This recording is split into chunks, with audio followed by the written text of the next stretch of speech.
Hi, this is Frank Stroh with another episode of Stories Best Told in the Dark. The last time I did one of these, I told everyone that I had pneumonia and I had to kind of do a short one. Well, I got to do an even shorter one today because I just got COVID as well. So, uh, you know, I'm okay, but it's kind of tiring.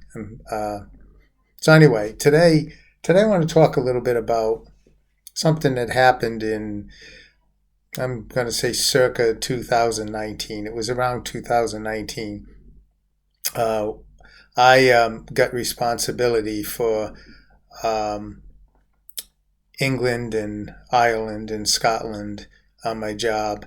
And my first trip over to England to visit the company that I was going to be working with, a company that we had recently acquired, was in a place called Leicester, England. And that day when I got there, you fly all night, you get there in the morning, and I took an Uber to get to work. And the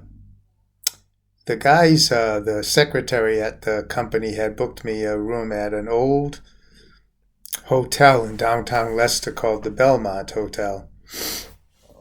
I guess at one point it had been a house or a bed and breakfast or something.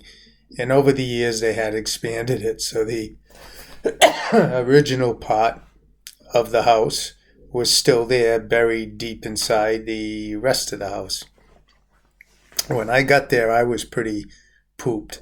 I had been flying all night and I had flown business class. So I was drinking and eating all night and watching movies. So I didn't get any sleep. I worked all day. I did a tour of the factory, met the people in that, met the girl that was going to be working for me. And so by the time I got to the Belmont Hotel that night, I was dog tired. I checked in and was given the key to the room. And first thing I noticed is that I needed the equivalent of a GPS to find the room.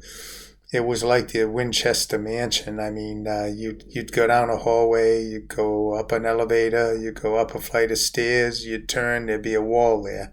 You come back down, you go the other way, you go down another hallway. It was very convoluted, and I was in the very original part of the hotel, one of the rooms all the way down the end of the hall. I get in there. I did my normal thing whenever I go to a hotel. I put my bags in the bathtub, which happened to be up a flight of stairs. Inside my room, there was a flight of stairs. I say flight of stairs. There were 3 steps going up to a landing, and then the bathroom was at a different elevation than the bedroom. And I put my bags in there, and I checked the room quickly for bed bugs, which is what I always do. Nasty little critters if you've ever had them, so I always check. The room was clear. I went down and found my way back to the main desk. It wasn't easy. Found out they had a restaurant on site. Walked down the hallway, got to the restaurant. I had myself a glass of wine. I got some fish and chips and a nice big piece of cheesecake for dessert. And I said, I'm going to go back to the room. I'm going to call my wife. And then I'm going to go to bed because I had a full day the next day. And like I said, I hadn't slept since the day before when I left for England. So story really kind of begins here, I guess. I get back to the room. I go in the room. I sit down on the bed. And I make a cup of coffee. Now, the coffee there is all instant coffee in the rooms. And I made myself a cup of instant coffee. I called my wife, told her I made it there okay, what was going on. And, all of a sudden, I guess I had dozed off with the coffee in my hand. I spilled it all over me. So I got up and I changed and everything. He said, boy, that was dumb. I'm really tired. I never really fell asleep with a cup of coffee in my hand before. And I went to bed. I went to sleep. I set my alarm for the morning. I think I get up at that time, I think I was getting up 5 o'clock. I set my alarm and I went to bed. At some point during the night, I wake up and I hear this noise. Now, the way the room was laid out, if you look from the bed straight ahead of you, there was 3 steps going up to the bathroom. On the right-hand side were the windows that overlooked this dark side street. And I remember seeing the leaves on the trees blowing and rain hitting the window. Kind of creepy setting. But that's not really what woke me up. What woke me up was I could hear what sounded like someone walking across my bedroom floor. I could hear the boards creaking like if you put weight on it. And I closed my eyes and I'm listening. And oh man, did it sound like somebody was walking from the bathroom all the way to the side of my bed, right next to where I was laying, and then it stopped. So I'm kind of petrified. Don't really want to open my eyes because I don't know what I'm going to see. I could feel someone standing next to me. And I remember what Bob Hope had said once, that all British hotels and that are haunted. It's in their lease. Of course, he was joking, but there's a lot of haunted hotels and castles and houses in England. I've been in a bunch of them. So I, took a deep breath and opened my eyes, and there was nothing there. And I said, geez, Frank, you're really tired. You fell asleep with a cup of coffee in your hand. Now you're hearing people walking around. I mean, come on. So, as always, I always have a set of rosary beads in my hands when I go to sleep. And I find that saying the rosary, I always doze off in the middle of it, but I doze off with the right thoughts in my head. And so I start doing that, and I very quickly fell asleep again. Well, I wake up again at some time later in the morning, and I hear someone walking around in the room again. Again, my eyes are closed, and comes over to the side of the bed and stands next to me. I open my eyes again. Nothing there. Go back to praying the rosary and fall back to sleep. The third time it happens, it's about 4:30 in the morning. The reason I know that is I had set my alarm clock. I think it was for 5 o'clock. And I made the decision, since it was so close to 5 o'clock, I'm just going to get up.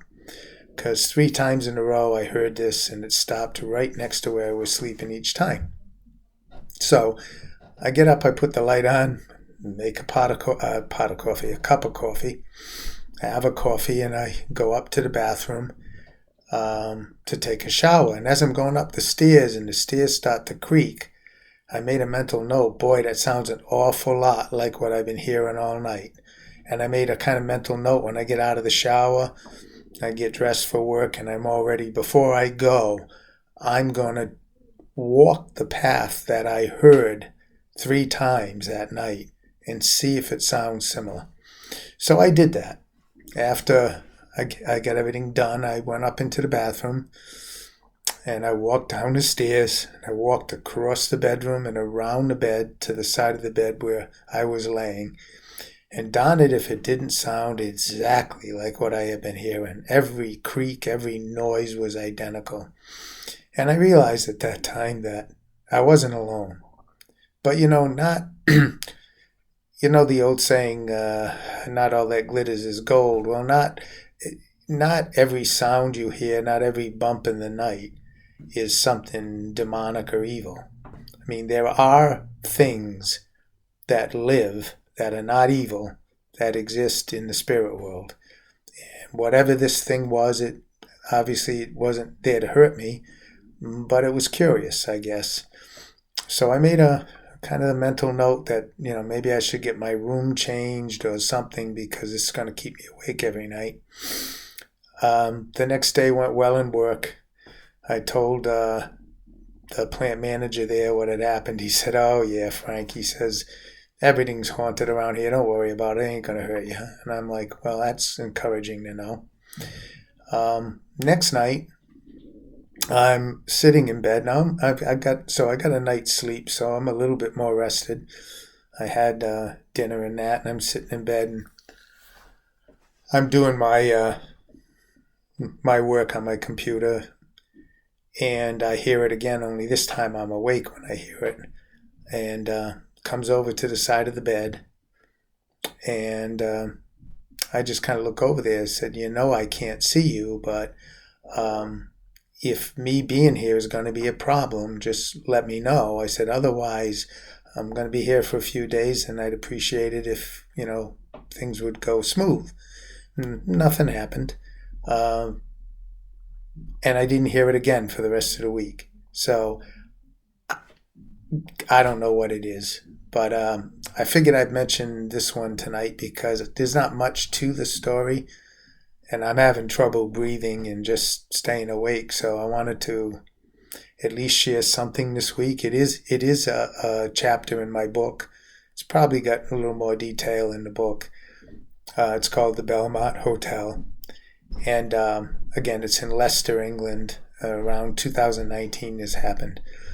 My next podcast, hopefully I'll be healthy by another week or two, is going to be really, really good. It's a long one too. It has to do with when I delved into hypnosis and lucid dreaming and some of the things that happened to me during that.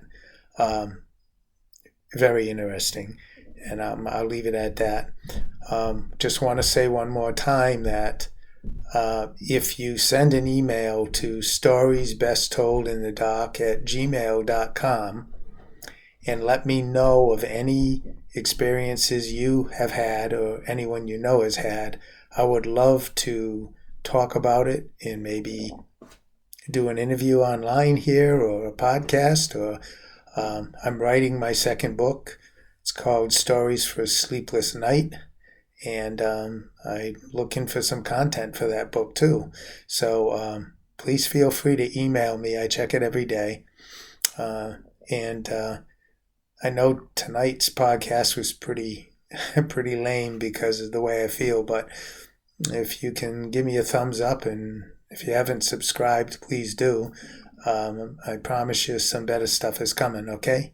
So thank you very much, and have a good night.